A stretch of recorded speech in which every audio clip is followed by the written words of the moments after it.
with you. All right. And now let me share my screen.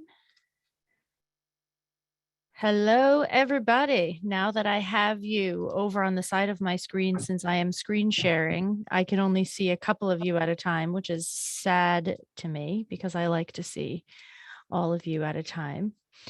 I think everybody in here knows me. If you were not here for the last session, you will know me soon. I can send you my bio after, but I know that Helen wanted us to be able to really take advantage of this full hour. So I'm going to jump right in. The only thing I will say ahead of time is that I really do love the chat. I'm a huge fan of the chat. I want you to use it. I want you to say all the things that you're thinking. Maybe not all the things, but most of the things. I want you to let me know what's going on. And I want to remind you the same thing that I said at the beginning of our last session is that I am here for your benefit. So my slides and getting through my slides is way less important to me than you getting everything that you can possibly get out of this session. So if you're caught on something, if you're stuck on something, you have a question about something, I want to know about it so that I can address it, because I am not the important person in the room today. You are the important people in the room, and I just happen to be lucky enough to be here serving you. Fair? Good. Like it. So today, we're going to be talking about resentment. And just before we do, I'd like to ask if anybody implemented anything at all from our Burnout 101 session.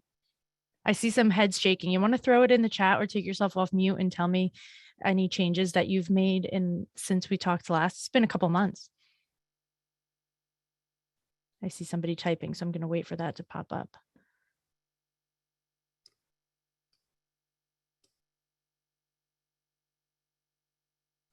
Taking care of the basic bodily functions. I love it. That's a really, really good one. I'm so happy. The 11 minutes, it's yoga nidra. It's also called in the West, because, we like to take everybody else's stuff. It's also called body scan in the West, but its traditional name is yoga nidra. And the 11 minutes is the time that was studied, but you can do it anywhere from 5 minutes to, an hour if you want. But you can find a ton of them on Insight Timer or YouTube. Those are both free resources that you can find them at. Both of them are really good.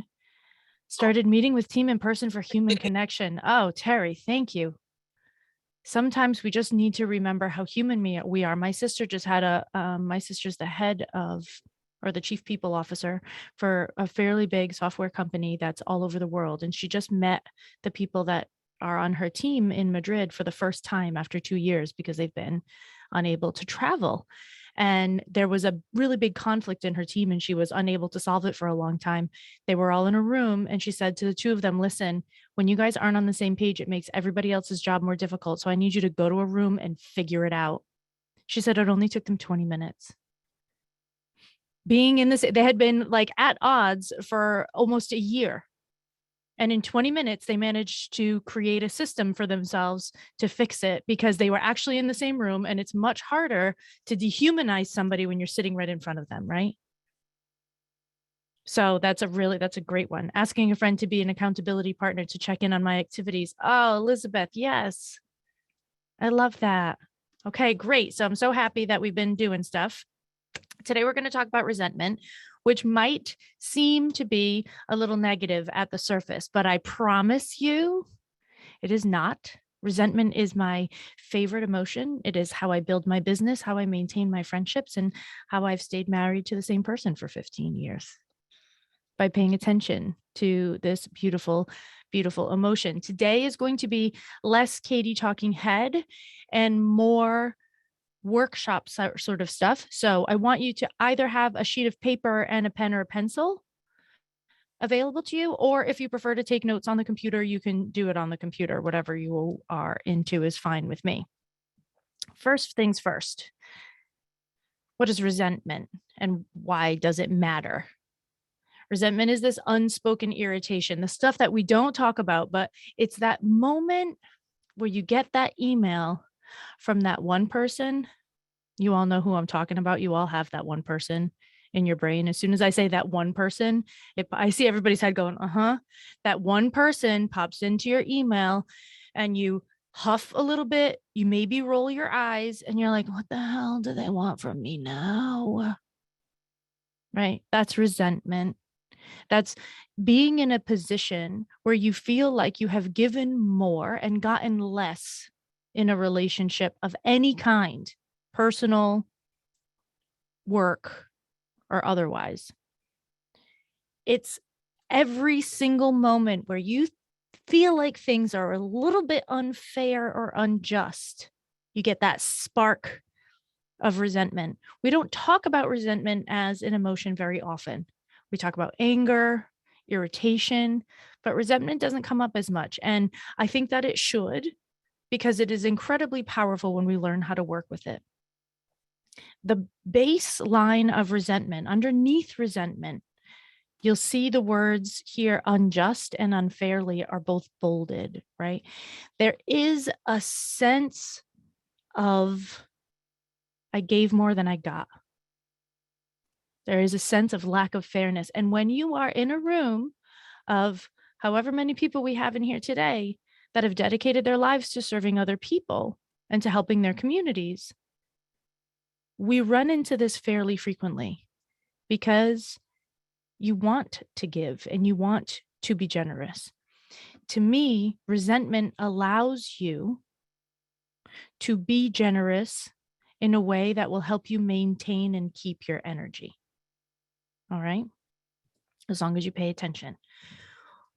When we look at resentment and unwind it and transform it, you can recommit to your values. So if you know what your values are, you can say, well, I'm going to say no to X, Y, and Z because these are my values. I'm going to stick to them. And you have less resentment overall, right? You stay well boundaried. You gain, this is the most important part for me, you gain full access to your generosity. So the more you can pay attention to resentment and create boundaries out of it, the more you can be generous in the way that serves you and your community best, instead of the way you think you're supposed to be generous because that's what the rules say somewhere along the line. Right? This is how resentment is how we can move away from people pleasing and still be kind and generous people. Does that sound like a good plan? Good. All right. Papers. Thank you, Misty. Papers, whether your computer or you're going to write. This is where we start writing. I told you we were going to get right into it. I want to really use this whole hour. In order to transform resentment, the first thing that we need to do is notice it and accept it and admit that we have it, correct? You can't transform anything if you're pretending that it's not there. And I have never met a person that doesn't have some resentment somewhere. So what I want you to do first is admit to, notice, and write down a resentment or 3. We're not going to go over 3 because we won't have time to unwind all of them. But I want you to just take a minute and think about that one person who pops up in your email. Think about that one chore in your house that always gets your goat. You're like, really? I'm going to be the person that does the laundry again? Does nobody else know how to use the laundry in this house? What's going on? Right?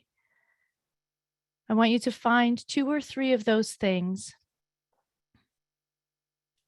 that just get your goat every time. Lisa, I liked that smile. I know you thought of something good.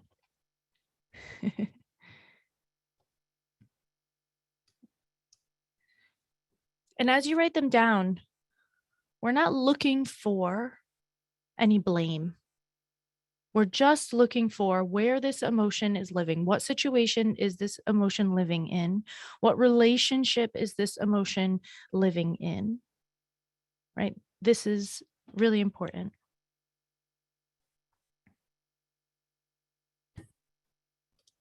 Blame will not help us in this one. All right. So when you have a couple written down, I want you to throw a Y in the chat for yes. So I can, because I don't want to keep you too long in any one spot. When you've got a couple, let me know. All right. Looks like everybody's, thank you. Great. All right, next step. I want you to choose one of the things that you wrote down that is having the biggest impact of you. So if you have to choose something from that list, which one of these things is making the biggest impact on you, is affecting your day-to-day life the most?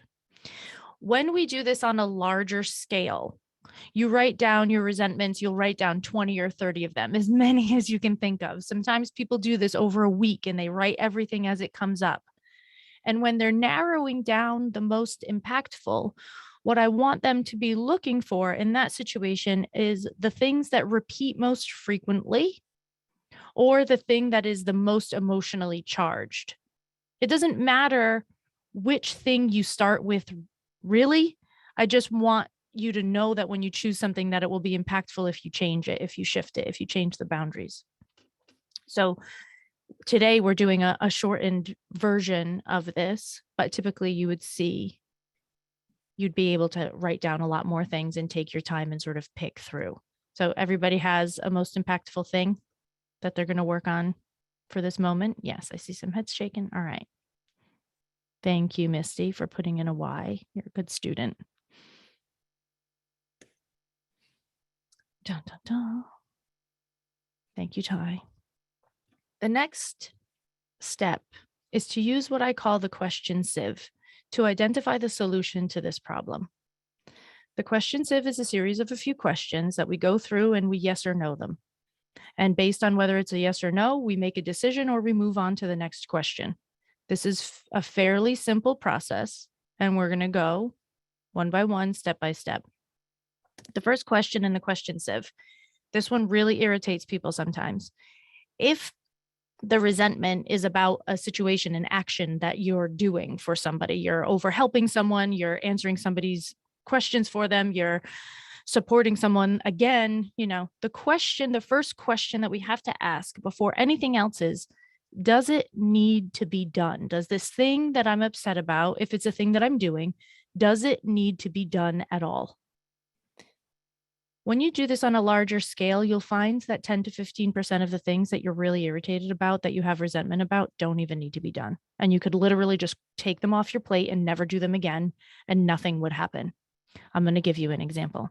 I had a client, this was about 2 years ago, and she was going through this big long talk about how she's so frustrated because her daughter gets up every morning and picks out clothes that are wrinkled. And the night before, she irons and prepares her daughter's clothes and puts them out so that she has a nice outfit ready for the day. And then the next morning, her daughter gets up and puts on whatever dirty, nasty ass clothes from the floor that haven't been washed, that her socks are dirty, they've got a stain on them, whatever it is. And I stopped and I said, isn't your daughter like 12? And she said, yeah, why? I said, why are you preparing a 12-year-old's clothing? Why? You are really upset and there's a lot of emotional strain about something that you don't even need to be doing. This doesn't need to be done. This is not important to her, clearly. And no one's called her smelly yet, so she's not going to be making any changes until they do. Right? So what are you doing? And so we unwound that a little bit further, and it turned out that she had been bullied herself as a kid, and she was afraid that her daughter was going to be bullied if she wasn't dressed in the nicest clothes that were ironed and taken care of without a stain. It was her own fear that was keeping her stuck in this system. Right? So if the answer to the question, does this need to be done, is no, then you drop it. Stop doing it. The assignment is over. You've won. Stop doing the thing that's causing you a pretty significant emotional reaction that's just not necessary. I see some thoughtful faces in the crowd. Anybody have anything they'd like to pop in? Feel free to take yourself off mute if you'd like. You don't have to be shy with me. I hope we know that already. No. Okay. So we'll keep going. Will we get a copy? You can absolutely have the copy of these slides. And I wasn't going to tell you until the end, but I also am going to send I have a resentment journal like PDF file, and I'm going to send it to you all when we finish so that you can practice at the end too, which will be more useful to you than these slides. Maybe not let it go completely, but can be negotiated. Yeah. I think about how much I do because I think this is the whole point of this question. Helen, exactly that. Start to really be honest about the fact that some of the things are not necessary. I'm going to tell you a more personal story. And this one, my husband pulled a me on me. You know, my husband, Cait Donovan me. So I did laundry. And when I do the laundry, I do it and I put it away. I finish the whole thing and put it all away because I don't like to see it out. And he did a load of laundry. I was gone. He did a load of laundry. And then he took the clothes out of the dryer and he folded and put away his clothes and left my clothes in a pile in the middle of the bed. And I was like, dude, I have been folding and putting away your clothes for 14 years. You know where all my clothes go because we have a brand new walk-in closet that just got organized and we did it together. So why would you do that? I do it for you all the time. And he looked at me and he said, I never asked you to do that. And I don't care if you do. And I stopped and I was like, oh, shoot. This thing that I'm complaining about doesn't need to be done. I could leave his clothes in a pile on the bed and he wouldn't even care. So I started leaving his clothes in a pile in the middle of the bed. And you know what happened at first? I felt guilty. The first couple of times I was like, oh, this is uncomfortable. And then I decided that I don't actually care. Not really, not especially if he doesn't care. Why am I going to care if he doesn't care? Such a waste. So now sometimes I put his clothes away and sometimes I don't. When I choose to put his clothes away, it's because I want the whole thing done. In my mind before, I was like, I'm doing you this favor. That's how I was putting it in my head, right? I'm doing this thing for you. I wasn't doing this thing for him. I was doing this thing for me. And if you get honest about that, you can check yourself on an emotional level, because I can't blame him for things that he's not part of this unspoken agreement that I made with myself about the laundry. He's not even involved in it. Oh, Yomi says, I've had this fight. Yomi, you're not the only one. I'm sure plenty of people in this room have had this fight. It needs to be done, just not now. Yeah. But what's the problem if it just doesn't get done? When is the letting go of control as a superpower? Yeah, this is the same talk, actually, Katie. Obligation to give family birthday cards, Christmas gifts, even though no communication the rest of the year. Yeah, Nathan, stop. Just don't do it. What's going to happen? People will be a little sad one year and then they'll get used to it and nothing will happen. They might be like, ugh, that Nathan, not generous. And then they'll forget that you ever gave them in the first place because no one cares. So the first big question is, does this thing actually even need to be done? And if it doesn't, drop it. If it does need to be done, the next question in the question sieve. So true. Probably do things because I want credit for that. Yes, Julia, you just underlined a key of resentment. I do all these extra things because I want people to come in and pat me on the head and tell me good job and notice my hard work. And you know what happens? Nothing. My husband went golfing yesterday in the morning and I stayed home and I wanted to be food ready. So I food prepped for like 3 hours yesterday. I came home and he was like, oh, thanks. That's it. I was like, I fucking prepped for 3 hours. Excuse my French. Right. But I did it for myself. But I did want him to be like, wow, look at all you did. I wanted that recognition of all these little things. Right. This is what resentment is about. If you're doing things because you want credit, if you're doing things because you want thanks, then you're not actually being generous. That's not generosity. When you can learn to unwind the resentment, what you find out is, I desire to do this task because I love this person, and that's the end of the story. Or because I just want this task done. I don't put my husband's clothes away because I love him. I put his clothes away because I don't want to see his clothes anymore. Right? So, but if it does need to be done, if the thing on your list has to be done, the next question becomes, can someone or something else do this? I put something on purpose because you could delegate something to a software, right? This doesn't always have to be delegating to another person. A few years ago, when I was still in Prague and I was still seeing acupuncture patients, it took a long time for online scheduling to be a thing in the Czech Republic because the Czech Republic is really small. So even though Acuity's been around for 10 years, it's only been in the Czech Republic for 7. And so when it was finally available, I signed up for it, and it said, when you're signing up, if you have more than 35 appointments a week, this software will save you 2.5 weeks of work a year.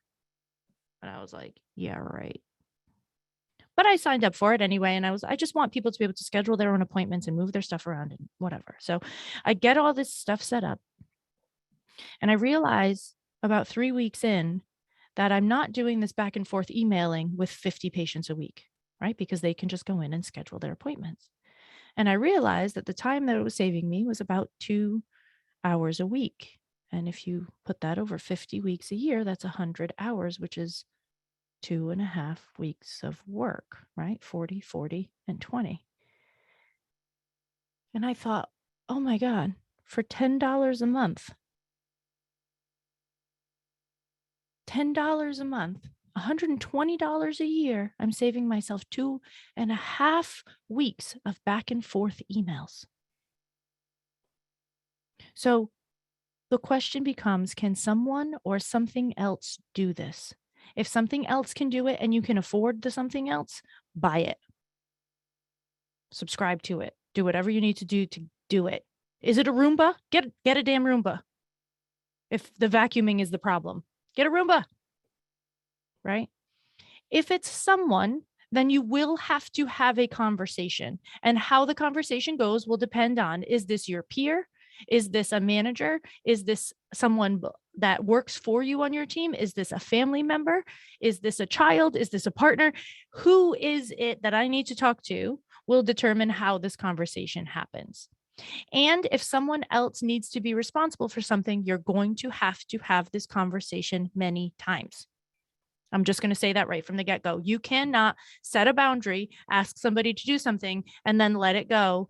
Because if you've been doing something for 12 years that no one else ever had to think about because you've been responsible for it, they are not going to remember at first.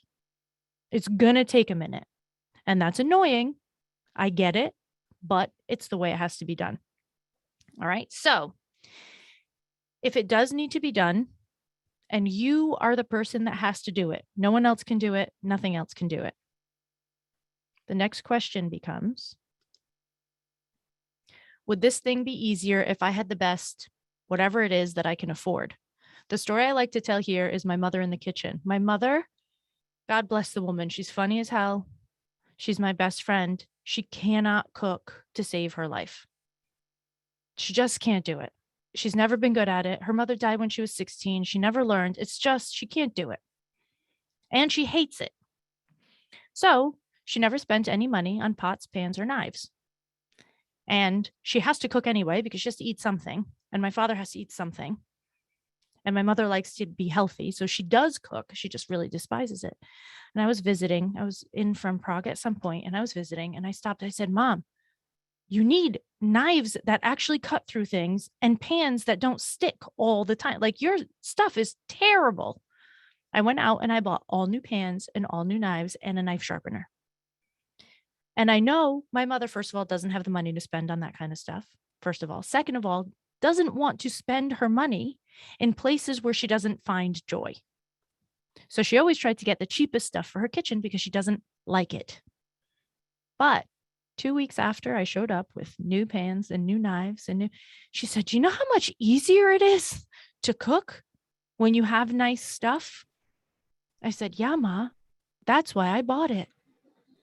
Right? So sometimes we avoid investing in better quality anything because it's not something we enjoy, but having something a little bit nicer would take away so much of the friction of doing that job that it's worth it, right? Even this could be clothing. I always buy everything at TJ Maxx. I love TJ Maxx, but sometimes things don't fit properly because it's from TJ Maxx.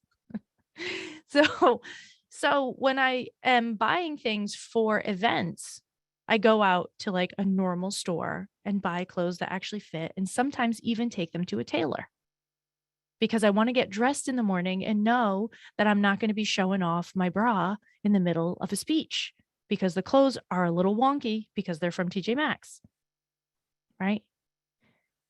So the next question, because if you are the person responsible for the thing, if the thing needs to be done and you need to do it, is there anything that you can do that you could, within your financial ability, that would help make this thing easier? Like, do you have to print out a bunch of stuff for your team all the time and you have a really terrible printer? And every time you turn it on, you have to stop it, turn it off, turn your computer off, turn it back on, start it again, print it again. Then the paper jams and you have to pull it out and start again. And it doesn't. How much time would you save yourself if you spent an extra $200 on a printer? Right? Is this making sense to everybody? Yes. Yes. Yes. Good. Good. I like the shaking heads. So is there something that you can get that would make this task easier? Now, the next questions get a little stickier. You guys know me already. I like to get a little sticky sometimes. The next question is the problem really that I'm just doing too much for one person or for a group of people? Am I just doing too much? And even if the things sort of need to be done, or if they don't need to be done, one of the women, I had I did this in a corporate workshop. And I was standing in the front of the room and I said, and if you're the person who always brings the cupcakes when somebody has a birthday and you're sick of having cupcake duty, you need to stop bringing the cupcakes. And one person, there was a room, the room was almost 300 people deep and we were in person. And somebody went, woo! I said, what's that? She said, I've been bringing cupcakes into my office for 17 years, sometimes 3 times a month.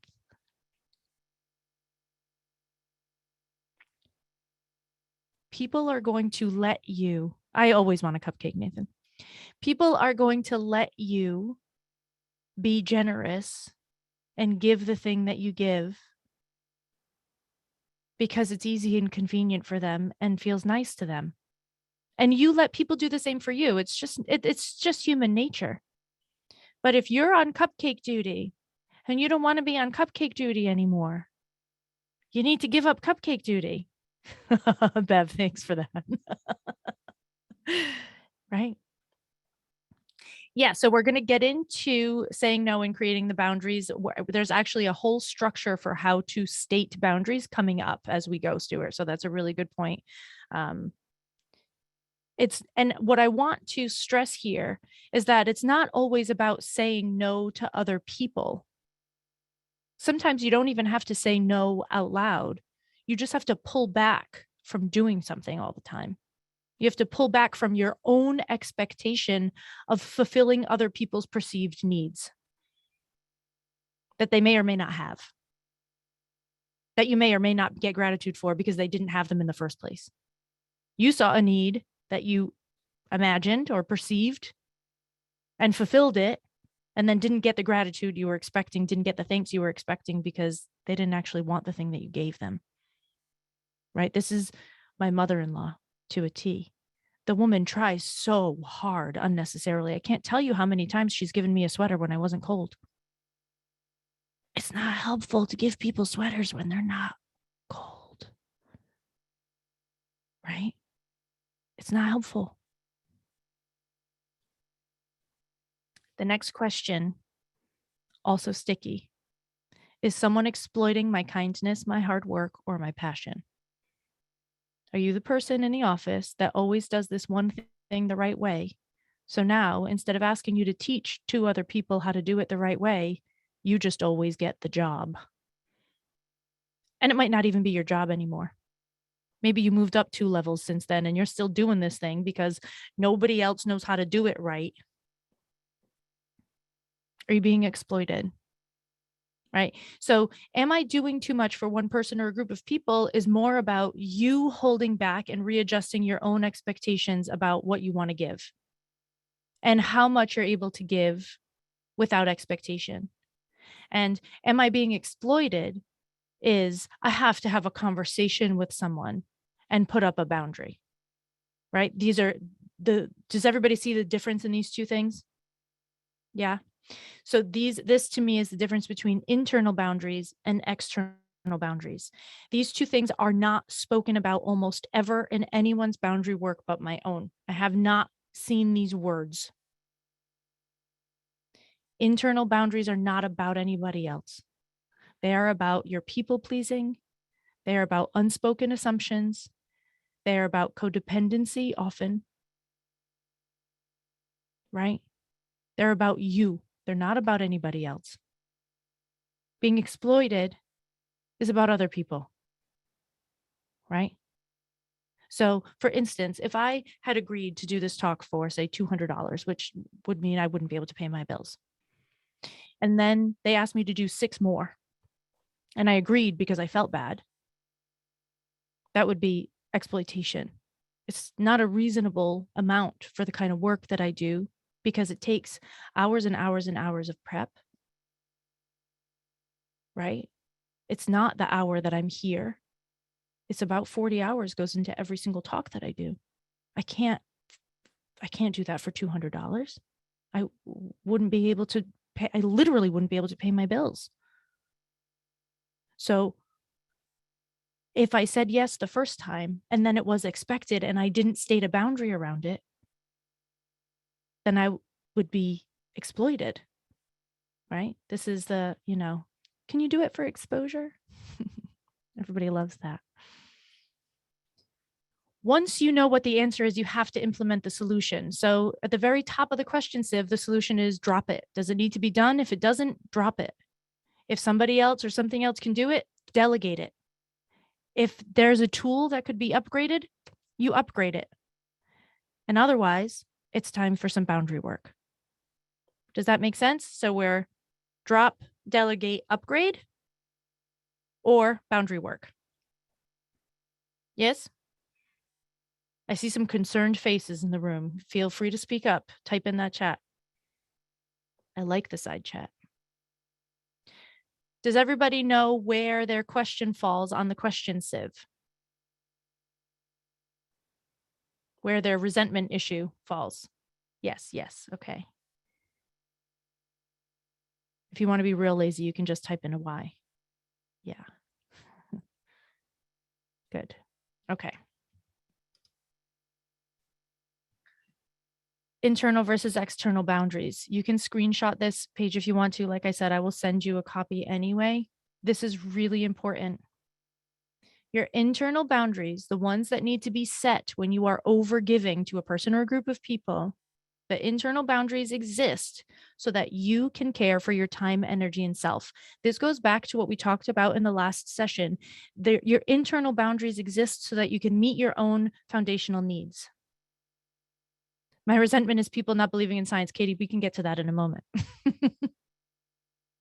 That might be one of the things that you drop because it's not useful and not actually benefiting anyone for you to be resentful to them about it. But that's a whole separate conversation. So that your internal boundaries exist so that you can actually care for those foundational needs, so that you can meet your own needs, the basics. I'm not saying your internal boundaries exist so that you can be selfish. No, they exist so that you drink enough water, go to the bathroom when you need to, eat when you're hungry, take care of yourself on a basic level.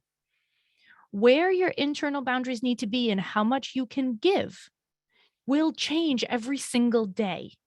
Who has ever had a day where they slept like crap the night before and just told their children or their partner or whoever else, like, listen, I just can't today? Anybody ever said that? Everybody, I'm sure, has said that at some point, right? Because what you're able to give on a day-to-day basis will shift. This is one of the things that is true for both internal and external boundaries. which makes boundaries one of the most difficult things in the world. Everybody likes to say, well, no is a complete sentence. Honestly, most of the time, if you're just saying no and not explaining or saying anything afterwards, you sound like a jerk. That's not what we're here for. We're not here for boundaries that make you sound like a little too intense. We're not trying to be aggressive. That's not the point. That's not helpful. But your internal boundaries and your external boundaries, the ones that you hold for other people, will shift depending on how much energy you have, what kind of mood you're in, if you fought with somebody that day, if you ate enough, if your blood sugar's low, they change and they shift. So you have to be willing to spend enough time in your own body and brain to know what you need on any particular day, right? Some of them will be more standardized than others, but as a general rule, they shift a lot. And most people would love to have like a book of rules and say like, well, these are my boundaries. This is my set of golden rules. Like learn them if you want to talk to me and know me and be in a friendship with me, like that would make it easier, but it'll change. So maybe you're having a little bit of a bad day one day, but your best friend calls you and her husband just walked out on her. Your bad day goes away for a minute and you can give in that moment because you know that your best friend needs you. So your boundaries will shift, right? We shift them all the time. You just have to be careful to know and to recognize when you've shifted so much that you're losing yourself, right? Oops. I get paralyzed by overanalyzing every outcome, struggle to set a boundary with myself and my mental energy stores. Yeah, this is really common, especially when you don't trust your own judgment about your energy stores. So there's these ideas that we're supposed to be able to meet with the amount of energy that other people have and what other people can do and what's possible. And like, that's just not how life works. I just had a conversation with a client who said that she was talking to a fellow doctor who was like, well, you should be able to do more. You should feel stronger than that. It's like, well, everybody's energy levels are different. Like maybe you shouldn't feel stronger than that. Uh, So this is really about getting to know yourself. This is really about knowing who you are, what you need. And this is why we talked about in the first one, your foundational needs, right? Because the more you spend time meeting those foundational needs, the more you know what the rest of your needs are. Boundaries can be challenging, but I do think even if awkward, people respect it. Sometimes, and sometimes they don't. And that's part of boundaries too. And sometimes we need to give people time to adjust because, like I said before, if you're acting the same way for 12 years and then you change the rules on somebody because you decided you were resentful, it might take them a minute to adjust. They're allowed their own emotional reaction to the fact that you just decided Monopoly is played in the other direction.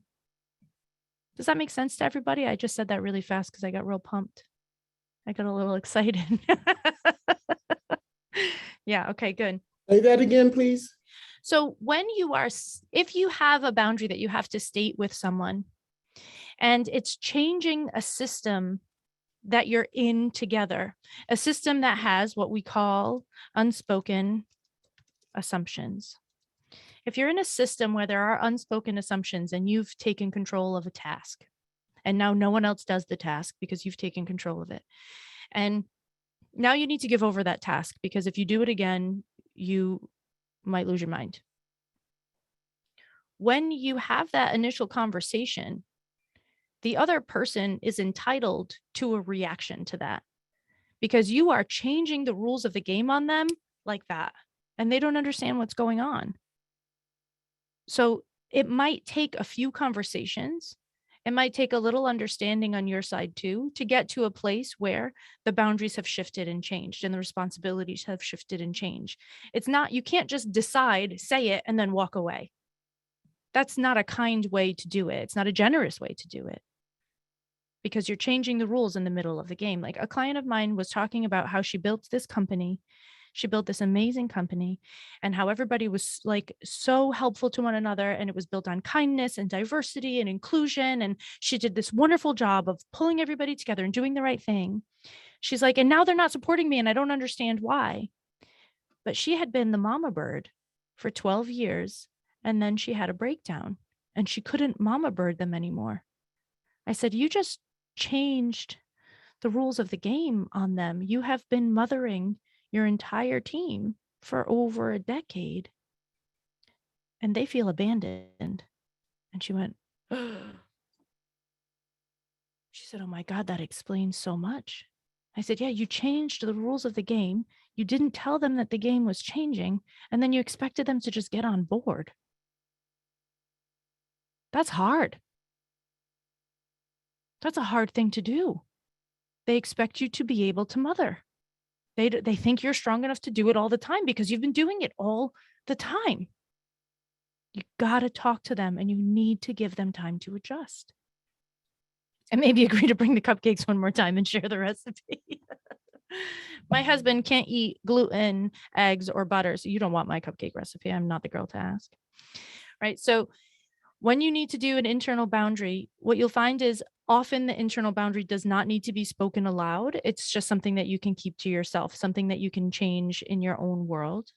But if there's an external boundary, you will need to say it out loud, or else it doesn't exist. If you're just assuming that it should exist because you thought it was a great idea, but nobody else knows about it, it doesn't exist. Okay. Culture in healthcare is to never share that we are having an off day. Exactly. Yes, I know. Yes. 15 years as an acupuncturist. Super people syndrome. If caregivers spoke to each other more transparently, it would improve mental health. Bev, 1000%. Hard to navigate the honeymooners who align with your boundaries for a period of time and they'll all of a sudden wake up and choose violence. If we're going to a place of violence, then the answer is removing yourself from the situation when at all safe and possible. That's an extreme space, but we don't ever condone or accept violence. It's just no. All right. When you need to set up an internal boundary, the first thing that you need to do is get into your body and feel what's going on with the resentment. Start to really unwind what's underneath your need to do this thing. Why do you do it? So like I said in the beginning, this woman who's prepping her daughter's clothes, because she was ultimately underneath it all, she was afraid she was going to get bullied. Right. So what's going on? Why are you performing this action? Are you afraid that people won't like you anymore? Are you afraid that you won't be respected? Are you afraid that what's going on really? And then describe it as best you can. Describe the whole situation. I do this thing. I bring the cupcakes because it makes me feel like people need me. And when people need me, then I will be able to keep my job. Like, are you afraid? Are you trying to not lose your job? Like, what's really going on? Describe it as best as you can. And then you have to make a choice. What am I going to do differently here? How am I going to act differently? And what can I do to prove to myself that the thing that I fear is not as true as I think? That was a bad sentence. So basically, the question becomes then, if you're afraid that if you don't bring the cupcakes, you're going to lose your job, it might be time to talk to your manager and say, I like to know what's going on with my career prospects. Like what's happening here for me. Like start actually addressing the real problem, which is job security, so that you can feel safer. And when you feel safer, you'll be less apt to go back to the old behavior, which you're doing in order to keep yourself safe. Does that make sense? Yeah. Yes. Okay. Now we get to the rules for stating external boundaries. Now, this one takes a little bit longer, but these are my rules. Number 1, boundary must be clear, kind, and concise. If you're taking too long to say it, you are probably wrapping it in some sort of clouds of blankets and pillows of softness because you're afraid to just say the thing that you need. And by the time you say the thing that you need, it's so wrapped up in blankets and pillows and softness that the person didn't even hear it. I cannot tell you how many times I've had a client say, yeah, but I told them. And I say, yeah, but what did you say? What did you really say? And how many blankets and pillows and safety measures were on top of your words, which meant that they didn't hear your words at all. So clear, kind, and concise. We check this by, if you were able to give this boundary to someone outside of the situation and have them read it, they would know basically what's going on without any explanation. That's how we know if it's clear, kind, and concise. So I want you to imagine the next time you have to create a boundary that you're going to email it to me first, and I'm going to know exactly what's going on because it's clear enough There's no nastiness in it, and it's short enough. Sounds like a good breakup. Yeah, exactly. Right? Clear, kind, and concise. This is one of the things that I think, especially concise, is really difficult for people, right? And the kindness, I don't necessarily mean that you have to be super nice. That's not the point. I just don't want you to be a jerk. Like I said, no, we do not allow anyone, we do not create space for anyone to give us any sort of grace if we never offer any of our story. I'm not saying that everyone should be trusted with all of your story, but if you were speeding down the highway and you got pulled over and you said that, and the officer says, well, how were you speeding? Like, why were you speeding? And you say, I just was. Well, then that's your whole story. But if you say, you know what, my kid just got admitted to the hospital and I just want to get there. Those are two completely different stories. They may or may not be able to give you grace depending on the other person, but I believe in giving people the opportunity to give you grace by sharing enough of your story that you feel safe with so that you rehumanize yourself for them, right? And I know it would be much nicer as a general rule in the entire world if none of us ever had to do this and we would all just give each other grace because we were gracious people. But how many times have you not given somebody grace? When somebody flies down the highway on the side of you, are you like, oh my God, maybe his child is in the hospital? You're like, oh my God, what a jerk. He's so fast. He could kill somebody, right? We don't give each other grace by nature. It's just not what we do. So if we want grace, we have to offer people enough of our story, but not too much, enough of our story to understand what's going on in our lives. So that's the first rule of stating external boundaries. The second one is you must avoid thorns. What are thorns in boundaries? Thorns are sarcasm and passive aggressiveness.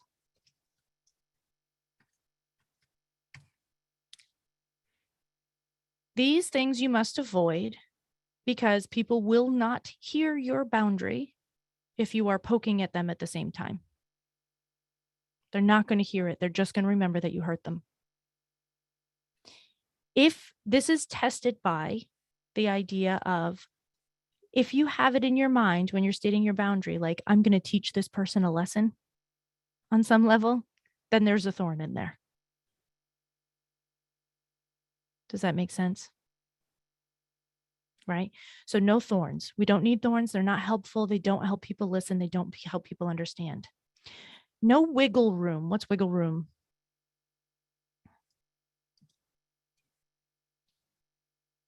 Let me know if you have any questions when you don't actually want them to ask you any questions.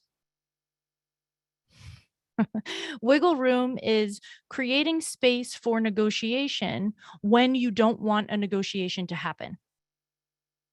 So it is saying, I would love to, maybe another time, but, and then they say, but how about next Tuesday?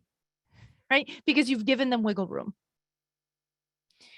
Wiggle room is not useful. If somebody has a follow-up question, they're going to ask you the question, whether or not you tell them to ask you a question, right? If you don't want a conversation, don't write a message that allows for further conversation. Take the wiggle room out.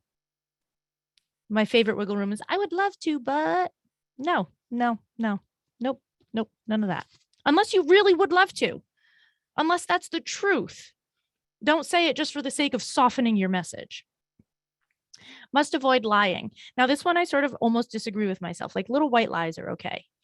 And I say little white lies are okay because a lot of us don't believe that having an open calendar is, we are free to say, I don't have the time.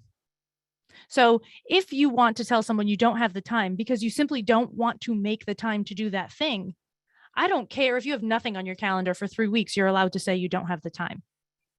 So I'm okay with a little bit of a lie there, but it's not a lie to me because you should only allot time for your things on your schedule that you actually want to do, because there's going to be a few things on your schedule that you really don't want to do anyway, no matter what, because life.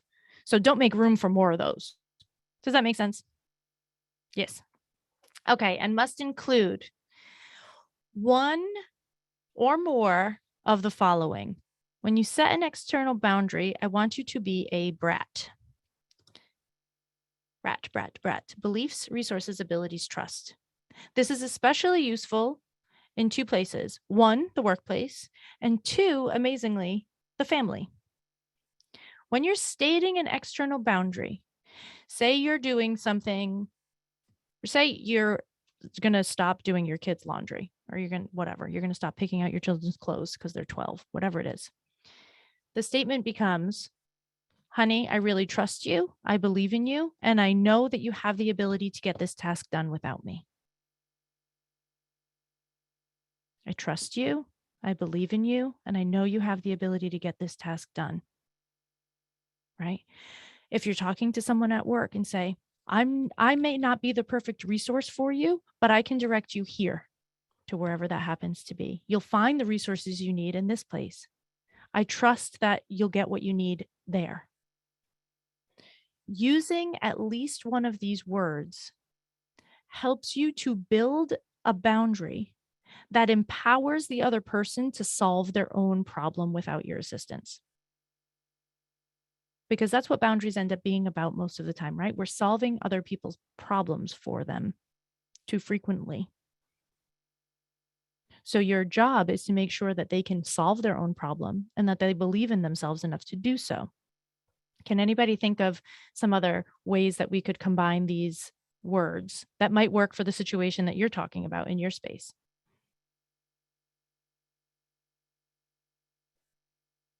You can use just one of them. It doesn't even matter. But using these words, using the brat,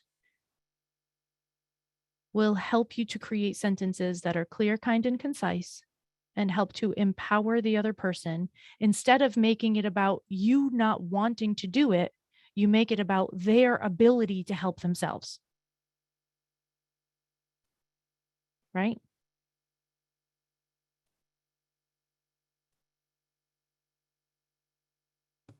I see some people writing. I see some heads shaking. Does this make sense? Are we clear on why? Oops.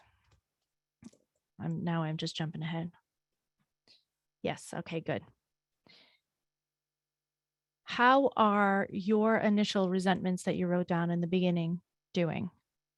Do you have an idea, a clue of how to unwind them? Yeah, you think so? Some good head shakes in there. I love the ability to empower others and have a boundary at the same time. Yeah, Helen, this is why I think boundaries are about generosity. Because we think that being generous means saving people, means helping people. And sometimes the most generous thing we can do is let them figure it out or let them know that we believe that they can figure it out. How many of you in the room have had a moment where somebody really showed that they believed in your ability to get something done and you weren't sure that you were going to be able to do it, but after they said it, you were like, you know what, damn it, I can do this. Everybody's had that, right? Much of it is working with your inner critic and self-judge. Yes, Stuart, 100%. Yeah, everybody's had this happen, right? Because it's so much more powerful to us when we can actually accomplish something. And it's okay when we do this. To me, the other generous part about this is when we allow other people to do their stuff most of the time, it leaves us time to help people when they're really struggling, when they really need us, and to do so without any resentment because we're not so overworked and so overtired and so overdrawn that we're unable to give. So this allows you to be generous in the moments where it's really the most useful, when somebody's really struggling and really needs you to hold their hand. But if you're constantly doing all the things for all the people all the time, you don't have that energy left. And when that person pops into your inbox, the only thing you get is an eye roll and a sigh because you're like, God, what the heck do you need from me now? Right? So if we get rid of a lot of the small ones, when the big ones come up, you can give from your heart, not expect anything in return, not even care, because you know that you're at this critical place where somebody really needs you.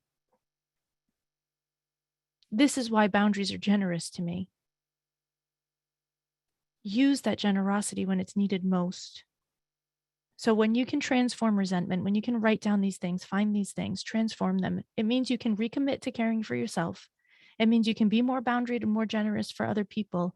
And it means you can create space for other people's success and accomplishments instead of taking the success and accomplishment for yourself by doing it all the time, right?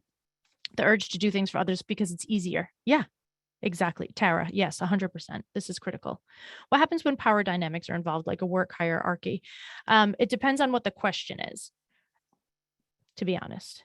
That's not a complete enough question for me to be able to answer with any sort of intelligence. We still do have 5 minutes, so I'm going to stop the video. Yeah, yes, we can create our own resentments by holding on to control. Absolutely. Oh, I just put myself off video instead of stopping sharing. I only do this every single day, you guys.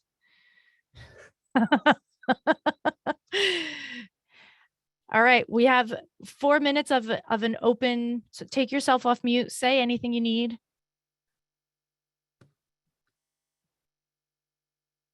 Oh, come on.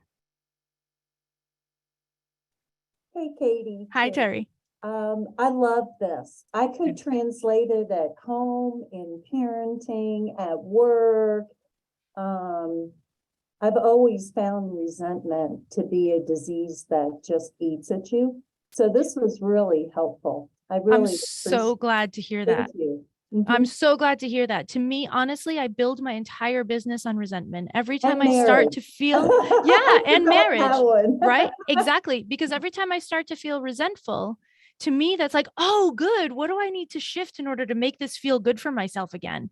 Even if it means that I'm changing the rules. When you first start doing speaking, you speak for very low fees because you're trying to get out into the world. And then you get to a certain point and those low fees you get resentful about because you're like, I'm not there anymore. But as soon as I feel that resentment, that's how I know that it's time. That's my clue. I love resentment now because it helps me shift and change and to keep myself in the place that feels best to me.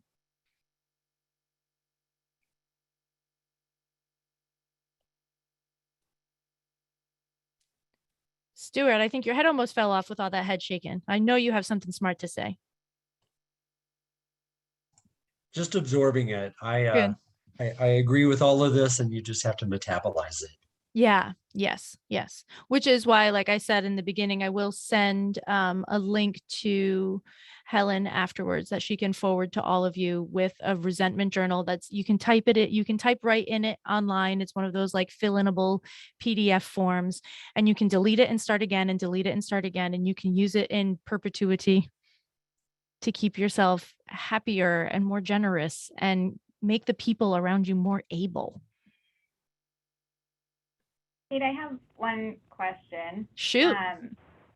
So when you really start to explore the resentment and setting boundaries, I think there can be a lot of fear about the outcomes of that, and it may end a relationship. It may really change what your work life looks like, what your personal life looks like. Does that just take practice? So when it comes to things like that, we always start with the smallest things. If you know that there's something that could really shift in a major way and you're not ready to do that, then don't work on that thing yet. Work on all the smaller things. Replace the pan that's making your egg stick every single morning, right? Like get the nicer toilet paper because you're sick of picking it out instead of having it come, like do the little things first. Because you'll find that once you're unwinding the small resentments over time, you'll have more energy left over for other things. And then you'll be able to make a clearer decision about how you want to handle the bigger thing and what kind of change you're okay with. I think there's yes, absolutely. There is a big connection with burnout and resentment, which is why I talk about resentment. The more resentment builds up over time, the more we are likely to burnout, because it's very related to feeling like things are unfair, right? I'm overgiving, I'm overdoing, I'm not getting enough back. That's burnout central. I know I need to let go of folks who don't believe in science, but it's really hard since it affects people's health and longevity. You know what's affecting your health and longevity right now? Being concerned with other people's feelings about science. Right. this is a bigger conversation, but and I know it's 12 o'clock. I know it's the top of the hour, so I don't want to keep you very long. When I found myself in places like this, I'm a big proponent of recycling everything I can, and all of this kind of stuff. When I'm stuck in that space where I see more people that are sort of against me than for me, I pull a Mr. Rogers and I look for the helpers. Who are all the people that are really believing and who are really pushing things forward? And how can I focus on them and give them my support so that their messages can go out further? Right? What companies are really doing the things that I believe in so that I can support them and push their messages out further? So instead of focusing on the people that are not doing it the way that you think is correct, focus on the people that really are, because you'll notice that there's a lot of them. And the more of them you see and the more of them you notice, the lighter it will feel to you, because you feel like you're not alone in this fight. Pull a Mr. Rogers. Yeah. All right. It is the top of the hour. So I don't know if Helen, did you want to wrap things up? No, thank you so much, Cait. We really appreciate you. And thanks everyone for being here. Thank you, everybody.